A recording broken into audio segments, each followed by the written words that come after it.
হুজির দুই কথিত কমান্ডার মুফতি আহসানুল্লাহ কাজল ও আবু জান্দাল হামলার আগের দিন ২০ আগস্ট ঘটনাস্থল ও আশপাশের এলাকা রেকি করেন। হোটেল রমনা অথবা পীর ইয়েমিনি মার্কেটের উপরে উঠে সম্ভাব্য পুরো ঘটনাস্থল দেখে নেয় তারা। পরিকল্পনা অনুযায়ী ২১ আগস্ট সকাল ১০টার মধ্যে হামলার জন্য নির্বাচিত জঙ্গিসহ সংশ্লিষ্ট ব্যক্তিরা রাজধানীর মেরুলবাড্ডায় জঙ্গি নেতা মুফতি হান্নানের আস্তানায় জড় হয়। সেখানে যোগ দেয় আবু সাইদ জাফর, হুজির কথিত সামরিক শাখার ডেপুটি চিফ কমান্ডার জাহাঙ্গীর বদর, মহানগর আমির আবু তাহের সহ আরও কয়েকজন।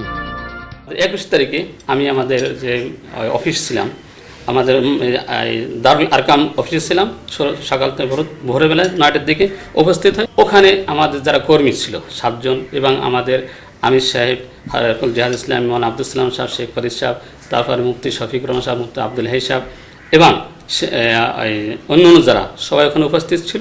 ওই উপস্থিতিতে তাদেরকে ব্রিফিং দেওয়া হয় এবং তাদেরকে গ্রেনেড দেওয়া হয় ৭ জন। এক পর্যায়ে আক্রমণের জন্য ১২ জনকে চূড়ান্ত করা হয়, যাদের হাতে তুলে দেওয়া হয় ১৫টি আরজেস গ্রেনেড। গ্রেনেডগুলো দেওয়ার জন্য আমাদের আমির সাহেব ব্যাগ দেয় এবং এই ব্যাগের থেকে আপনার আমাদের কমান্ডার ছিল এটা জাহাঙ্গীর বদর, ওকে বলে যে এদেরকে বোঝাইতে দিতাম। ওর বলছে এরা তো আগে পূর্বে এই পরিচিত গ্রেনেডের সঙ্গে সমস্যা নেই, এদেরকে পরবর্তী কিছু টাকা পয়সা দিয়ে বললেন যে, এবং সবাই এ ধরনের সংক্ষেপে আলোচনা করে তা বললেন যে তোমরা ১২টার দিকে এখানে খাওয়া শেষ করে তোমরা ফিল্ডে যাবা।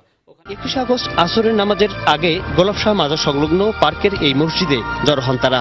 মহানগরীর বিভিন্ন এলাকা থেকে আসা আওয়ামী লীগের মিছিলের সঙ্গে মিশে ১২ জঙ্গি বঙ্গবন্ধু এভিনিউয়ে হাজির হয়। তখন কেউ তাদের গতিবিধি না বুঝলেও সেই হত্যাকারীদের কাছে ছিল কমপক্ষে ১৫টি গ্রেনেড।